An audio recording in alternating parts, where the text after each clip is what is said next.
What's up, YouTube?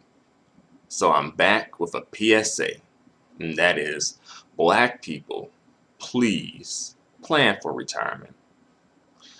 A random video, I know, but I ran across some information about Social Security income as it relates to African Americans, black folk, and I wanted to share it with you guys.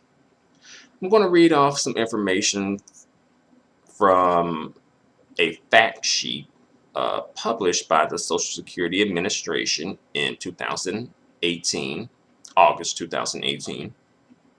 Um, after reading, I will go through my talking points. Okay, so here we go. This is the fact sheet, by the way. Yeah. All right. So here we go. Uh, Social Security is neutral with respect to race or ethnicity. Individuals with identical earning histories are treated the same in terms of benefits. Okay, so they equal opportunity. They ain't gonna be discriminating against you or for you. Okay, next. The Social Security system is progressive in that lower wage earners receive a higher percentage benefit than higher wage earners do. All right.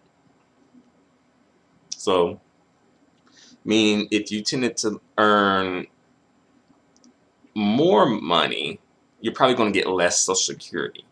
Versus if you earn less money, you're going to get more Social Security. And Social Security, I believe, like once you get to $17,000, I think that's when they start taking money away from you when it comes to the earnings that you have. You know, like when you're on Social Security and you're earning money, and I think you can earn money and not be penalized up to $17,000. Afterward, then they start penalizing you. All right. In 2016, the median earnings of working age African Americans who worked full time year round were about $38,000 compared to $46,000 for all working age people. So African Americans were below average for their group of earners. In 2016, the average annual Social Security income received by African American men 65 and over was $14,994, so about $15,000, compared to $13,426 for African American women. I'm not quite sure why there is a discrepancy in well, not discrepancy, but a difference in when it comes to the Social Security received by black men versus black women. But nevertheless, those are the figures that they have here. And, well, I'll get into that a little later. In 2016, among African Americans receiving Social Security, 30% of elderly married couples and 55% of unmarried elderly couples, or unmarried elderly people, I should say, relied on Social Security for 90% or more of their income. Next, African Americans receiving benefits are helped by Social Security's cost of living protection, which guarantees a benefit that is annually adjusted for inflation. And a disclaimer at the end of this sheet by the Social Security Administration. This fact sheet is designed to provide general information and does not apply to all individuals within the African American population. All right. So let me get into some talking points. Let's see. But before I do, let me reread these two statistical facts one more time, and then I'll go into my talking points because they kind of revolve around those two statistical facts. Okay. So like I read previously, in 2016, the annual Social Security income received by African American men 65 and over was $14,994 compared to African American women's $13,426. In 2016, among African Americans receiving Social Security, 30% of elderly married couples and 55% of unmarried elderly persons relied on Social Security for 90% or more of their income. Okay, so let me get into my talking points now. I personally don't think it's wise to be this government dependent. Um, to have like 90% of your income dependent on the government. I don't think that's very wise. As well, this reflects a lack of foresight in financial planning. And I know there are exceptions. I know there are exceptions, scenarios, and explanations that are not factored into the statistics. But still, you know. Also, that's your sole source of income. You know, so therefore, many cities and even some states are out of your price range to live in. So depending on your situation, you probably may have to move in order to maintain a decent lifestyle, right? The Social Security system is progressive in that lower wage earners receive a higher percentage benefit than higher wage earners do. Okay, so basically you have to stay within a certain taxed income bracket in order to receive Social Security. Therefore, financially speaking, you can't live your life to the fullest. Financially speaking, you can't, because you're gonna have to stay within a certain income range in order to be able to receive Social Security.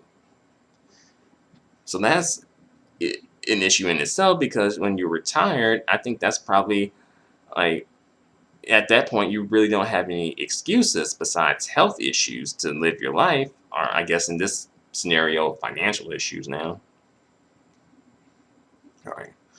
Also, according to the Center for Disease Control and Prevention, the CDC, African Americans have lower life expectancies than other races at 65. So you might not be able to benefit from the income all that much.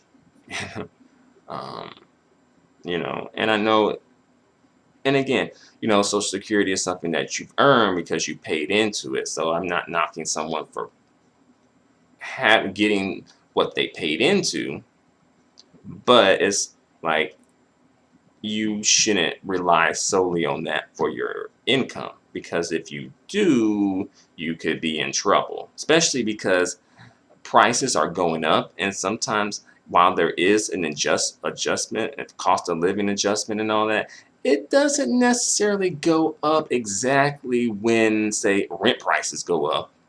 It don't work like that usually. It's usually a delay. And that delay, who knows how long that delay is? It could be maybe like 6 months, it could be a year, it could be a couple of years, who knows? You may have to protest for it, you know. um, to make a long story short, black people, and really people in general, but especially black people, have to be more fiscally proactive and financially responsible and accountable. All right. And have some foresight and plan for the future. And I think when it comes to black people, I'm going to keep it real. I think when it comes to future planning, we're so caught up in the present that we don't tend to plan as much for the future. And I think that could partially just come from our history as a people, having to very much deal with the present and now and just surviving, right? So you didn't really have the luxury of thinking about the future when you just had to think about the present, right? And survive. So I think that mentality is still at play, partially.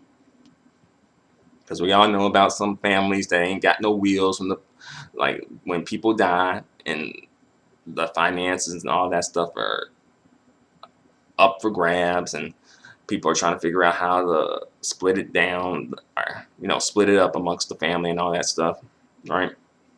And also, home ownership needs to be promoted in the community more, right?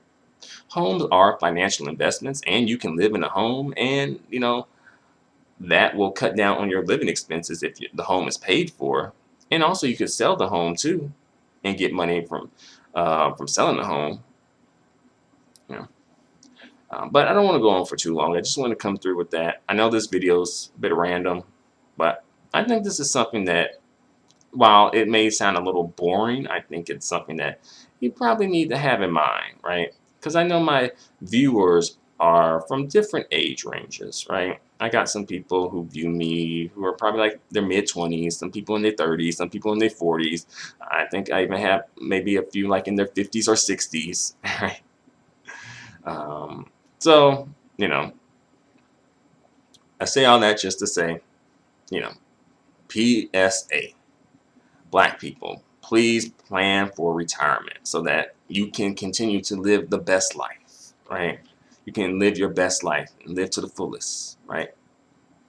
But that's all I got for now. So thanks for watching. Until the next video, adios and goodbye for now. And also let me know what you think in the comment section. Thanks.